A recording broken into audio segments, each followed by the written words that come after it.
यह कहानी है एक सन्यासी की। सन्यासी वह होता है जो अपना सब कुछ त्याग कर सिर्फ एक चीज को अपना लक्ष्य बना लेता है। कोई भी व्यक्ति सन्यासी बेवजह नहीं बनता। सन्यासी बनने के पीछे एक बहुत बड़ी वजह होती है। उस व्यक्ति के सन्यासी बनने के पीछे भी एक बहुत बड़ी वजह थी। सन्यासी बनने से पहले उस व्यक्ति के मन ने उस व्यक्ति से बहुत से गलत कार्य करवाए थे, बहुत से पाप करवाए थे। उस व्यक्ति का मन उसका मालिक बन चुका था और वह अपने मन का गुलाम। जीवन के हर सुख, आराम और ऐश्वर्य प्राप्ति के बाद भी उस व्यक्ति के मन में अथाह पीड़ा थी और यही मानसिक पीड़ा उसे सन्यासी बना देती है। सन्यासी बनने के बाद वह व्यक्ति सांसारिक दुनिया से दूर हो जाता है, जंगल में रहने चला जाता है, ध्यान करता है, तरह तरह की साधनाएं और अभ्यास करता है, भिक्षा मांगकर भोजन करता है, एकांत और मौन का अभ्यास करता है। लेकिन फिर भी उस व्यक्ति का मन शांत नहीं होता। वह अंदर से बेचैन और परेशान ही रहता है। यहाँ एक बात समझने वाली है कि ध्यान या किसी भी साधना का जो शुरुआती बिंदु है, उसकी शुरुआत ही तभी की जा सकती है जब हमारा मन शांत हो, जब हमारा मन हमारी सुनता हो। लेकिन उस सन्यासी का मन ना तो शांत था और ना ही उसकी सुन रहा था। उस सन्यासी के मन में यह बात गहराई से बैठती जा रही थी कि मन को वश में करना, मन पर काबू पाना असंभव है। लेकिन फिर एक दिन उस सन्यासी को एक व्यक्ति मिलता है जो ना तो कोई साधु सन्यासी होता है और ना ही कोई बुद्धिमान व्यक्ति। वह तो बस एक साधारण सा चारवाहा था जो उस जंगल में अपनी भेड़ों को चरा रहा था। वह चारवाहा उस सन्यासी के पास आकर उससे पूछता है, क्या मैं तुम्हारी कुछ मदद कर सकता हूं? तुम बहुत परेशान लग रहे हो। मैं तुम्हें पिछले कई दिनों से देख रहा हूं। तुम बहुत बेचैन रहते हो। अगर तुम चाहो तो मैं तुम्हारी सहायता कर सकता हूं। चारवाहे की बात सुन सन्यासी कहता है, भला तुम क्या मेरी मदद कर सकते हो? तुम तो एक संसारी हो जो अपनी मोह माया में लिप्त रहता है। यह सुन वह चारवाहा उस सन्यासी से कहता है, मैं तुम्हारी मदद कर सकता हूं। मैं मन को वश में करना जानता हूं। सन्यासी चारवाहे के मुंह से यह बात सुन जोर से हंसता है और कहता है, क्या क्या कहा तुमने? तुम मन को वश में करना जानते हो? मैंने अपना सब कुछ त्याग दिया, आकर जंगल में रहने लगा। तब भी मैं अपने इस मन का गुलाम हूं और तुम कह रहे हो कि तुम इसे वश में कर सकते हो। वह चारवाहा कहता है, मन को वश में करने के लिए सभी वस्तुओं का त्याग करना आवश्यक नहीं है और ना ही जंगल में आकर रहना जरूरी है। बस एक चीज है जिसे छोड़ना सबसे जरूरी है। वह सन्यासी उस चारवाहे से पूछता है, और वह एक चीज क्या है? वह चारवाहा सन्यासी से कहता है, वह एक चीज है गलत जानकारी। आज तक हमारे भीतर जो भी जानकारी गई है उसी ने हमारे मन का निर्माण किया है। सन्यासी उस चारवाहे से पूछता है, परंतु वो कैसे? वह चारवाहा समझाते हुए कहता है, मान लो तुमने आज तक अपने जीवन में सेब का फल नहीं खाया, तुम्हें सेब के स्वाद के बारे में कुछ भी नहीं पता, तो क्या तुम्हारा मन कभी सेब खाने को कर सकता है? नहीं ना। इसीलिए हमारे मन का निर्माण जानकारी से होता है।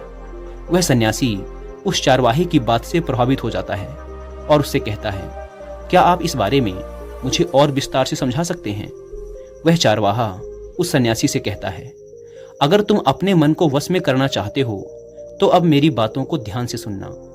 तुम अपने मन को वश में केवल तभी कर सकते हो जब तुम अपने मन की जड़ों को देख पाओगे। मन का निर्माण जानकारी से होता है और हमारे शरीर में जानकारी के 5 प्रवेश द्वार होते हैं। पहला, आंख। हम अपनी आंखों से जो कुछ भी देखते हैं, अच्छा या बुरा, वो सब हमारे मन की याददाश्त में इकट्ठा होता रहता है। दूसरा, कान।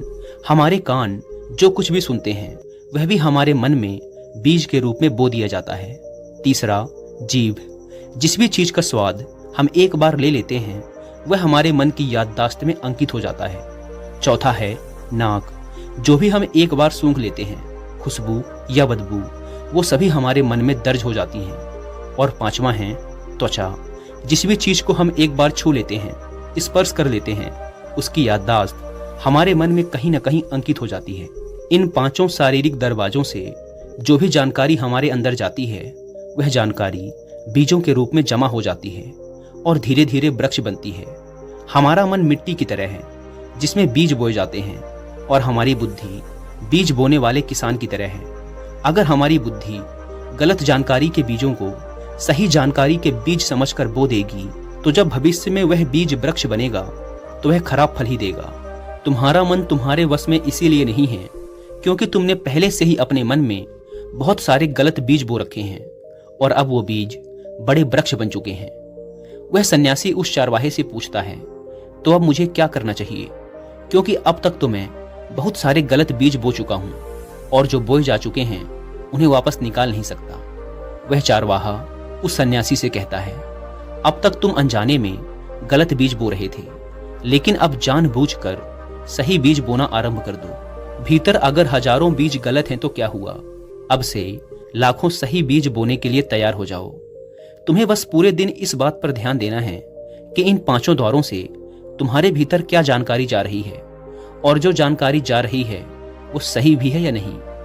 वह सन्यासी पूछता है, यह कब तक करना होगा। वह चारवाहा कहता है, पूरी जिंदगी भर। जिस प्रकार तुम हर दिन अपने पेट को अच्छा भोजन देते हो, उसी प्रकार तुम्हें हर दिन अपने दिमाग को भी अच्छा भोजन देना है, यानी सही जानकारी और सही विचार। जीवन में हर दिन हर पल तुम्हें सिर्फ 2 विकल्प मिलेंगे, जिसमें से एक विकल्प तुम्हारे लिए सही होगा और दूसरा गलत, लेकिन तुम्हें हर बार सही विकल्प का ही चुनाव करना है। हमेशा याद रखना, सही विकल्प का चुनाव करते समय तुम्हारे भीतर पीड़ा पैदा हो सकती है, लेकिन वह पीड़ा सिर्फ कुछ समय ही रहेगी। इसीलिए चाहे तुम्हारे अंदर कितनी ही पीड़ा क्यों ना हो, तुम्हें हर बार सही का ही चुनाव करना है। जितनी बार तुम सही चुनोगे उतनी बार तुम अपने अंदर एक सही बीज बोओगे, और जिस दिन तुम्हारे अंदर के सही बीजों की संख्या गलत बीजों की संख्या से अधिक हो जाएगी, उस दिन तुम्हारा मन तुम्हारे बस में होगा। लेकिन उस दिन के लिए आज से, अभी से अपना प्रयास जारी रखना होगा। वह सन्यासी तो उस चारवाहे की बात को समझ जाता है, लेकिन क्या आप समझ पाए?